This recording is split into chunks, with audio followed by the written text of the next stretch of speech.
Reunion ng My Little Bossings, Bimbi Aquino at Riza Dizon nagkaharap sa isang epic spicy challenge. Usap-usapan ngayon sa social media ang trending na collab video ng dating child star na sina Bimbi Aquino at ang maliit ng bayan na si Riza Dizon.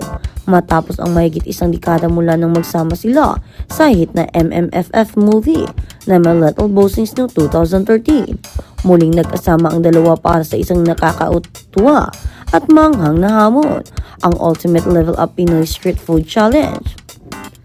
Mula cute kids tungo sa kulitan ng mga bagets, agad na naging viral ang video dahil sa nakakatuwang chemistry ng dalawa. Maraming netizens ang hindi mapigilang mamangha sa pisikal na pagbabago ng magkaibigan, lalo na sa matangkad na pangangatawa ni Bimbi na tila poste na kung titingalain ang paring si Riza Mi. Sa simula ng video, hindi pinalampas ni Riza, nasa rin ang kanyang dating co-star. Parang poste ka na ng kuryente ngayon din. Pero tingnan natin kung kakayanin ng gila mo ang yanda ko para sa'yo. Biro ng Itbulaga host. Ang hamon, apoy sa dagat sauce versus tatag ng sikmura. Ang laro ay simpleng ngunit mapanghamon.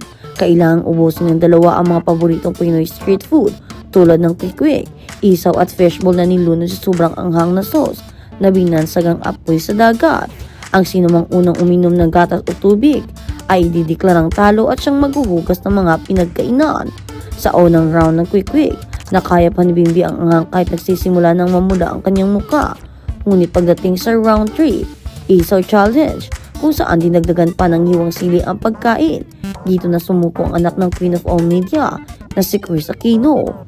Na si Bimbi, "Oh my God, Riza, my tank is literally melting. I don't care about the plates anymore. I love my life." Sigaw ni Bimbi bago mabilis na uminom ng baso ng gatas at nasilbing pagsuko sa laro. Reaksyon ng mga netizens, nostalgia overload. Umani ng libo-libong komento at share ang naturang video sa loob lamang ng ilang oras.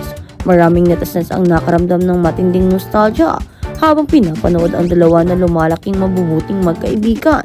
Grabe, parang kailan lang. Mga bata pa sila sa My Little Bossings. Ngayon mga dalagat binata na, pero ang kukulit pa rin. Komento ng isang fan, sana magkaroon sila ng bagong movie or talk show together. Natural na natural ang bonding nila. Dagdag naman ng isa pa, sa huli bagamat natalo sa hamon at napilitang maghugas ng plato. Masaya naman si Bimbi na muling makasama ang kanyang partner in crime noong kabataan. Inaasahan naman ng mga fans na mas marami pang collaboration ang gagawin ng dalawa sa mga susunod na araw at hindi lang ito ang magiging collab nila. Asahan ng maraming fans na may kasunod pa at sabi nga nila na nga ang dalawang ito ay bansagan ng love team dahil talagang bagay na bagay sina Bimbi at Riza at talagang napaka-cute nilang tignan at nakaka-inlove at talagang natural na natural ang kanilang samahan.